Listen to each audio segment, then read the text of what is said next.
Yo, saya Reno03. Oke, kali ini MCDN server telah update. Dan update ini yang nantinya diterapkan pada big update. Nah, yang nanya kapan big update? Big update itu terjadi setelah reset season. Jadi, tiap season kalian bisa ngerasain pengalaman yang berbeda-beda. Dan untuk season ini bertema Twilight Forest. Dan kayaknya yang bakal jadi pusat perhatian ialah Peina. Soalnya Peina dapat revamp yang lumayan keren sih. Oke, langsung aja. Battlefield Adjustment. Dark Slayer. Nah, Dark Slayer sekarang itu di-adjust. Pada DS versi 1, yang sebelumnya itu tambahan damage ke tower, sekarang diubah. Sekarang, minion pada semua lane akan diubah menjadi minion Dark Slayer kayak gini, kayak creepnya Dota. Nah, efek ini cuma berlangsung sampai 2 kali wave, kayaknya sih.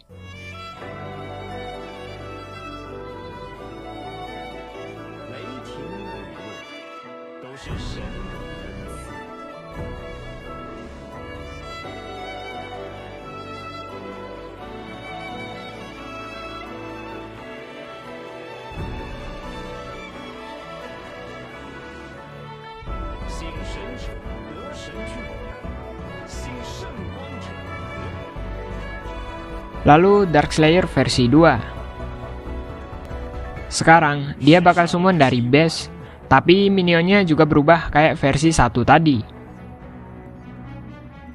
Nah, minion yang ini berubah sampai 3 kali wave. Tapi efek reduksi damage dan heal pada setiap hero team itu dihapus.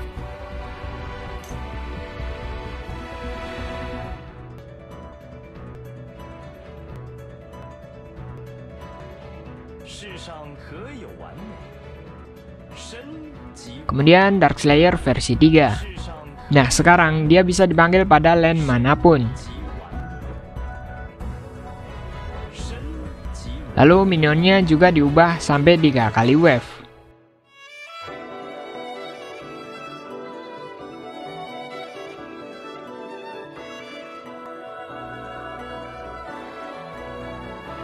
Dan efek buff pada hero itu berubah.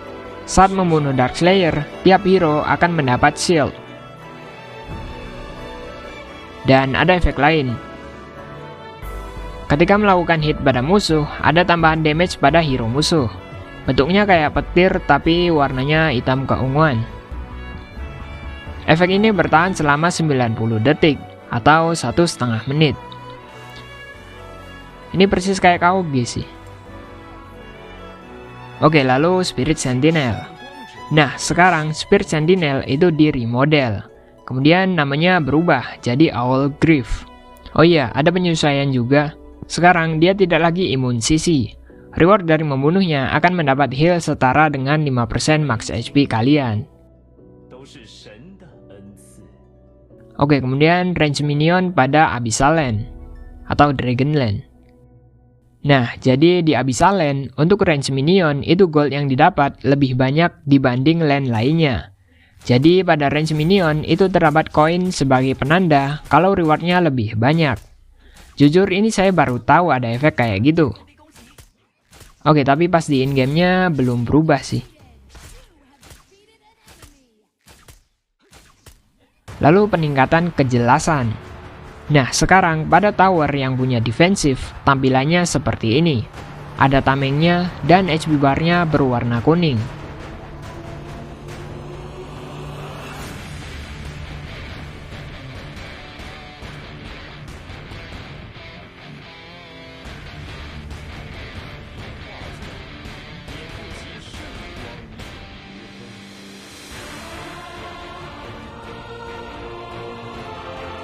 Pada Abyssal Dragon versi 1, jarak serangannya diperjelas.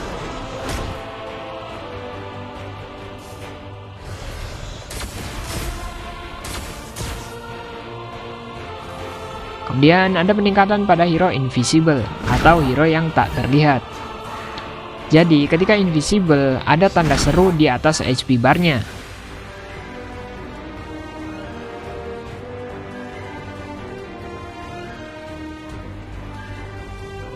Lalu ada peningkatan kamera follow indicator. Nah, ada peningkatan pada sebagian hero. Jadi kameranya tuh kayak di zoom out dulu, baru digerakin sesuai arah skillnya.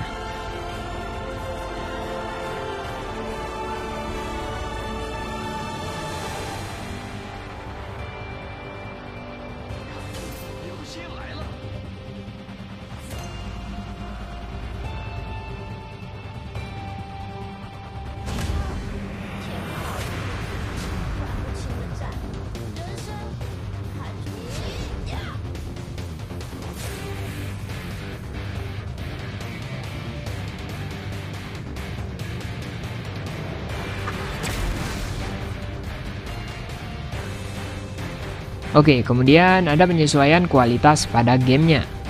Jadi pada versi ini kami melakukan pembaruan secara keseluruhan game agar tidak mengurangi performa HP. Semoga aja bener sih ya. Kemudian sistem improvement. Pada bagian item dan rune, deskripsinya diperjelas dan dipersingkat. Ada tambahan warna untuk setiap jenis damage. Kemudian ada penjelasan tambahan untuk efek spesial. Sebagai contoh, resisten pada sepatu gilded dan slick sting.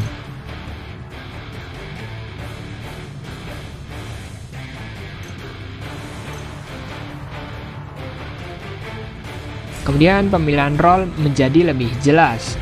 Jadi terdapat kategori untuk memilih tiap role-nya.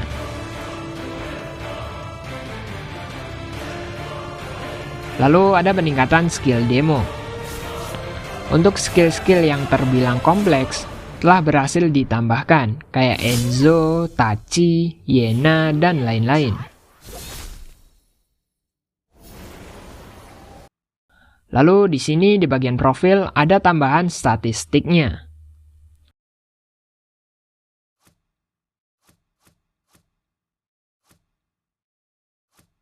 Oke, kemudian ada peningkatan grafis. Di beberapa hero, efek-efeknya diperbarui, kayak Meganga, Butterfly, Batman, dan lain-lain. Nanti saya bakal bikin di video terpisah deh. Ada juga mode baru, cuma belum saya coba sih. Kalau sempat ya saya bakal bikin videonya. So itu saja untuk video kali ini. Saya Reno03, see you on the next video. Bye-bye.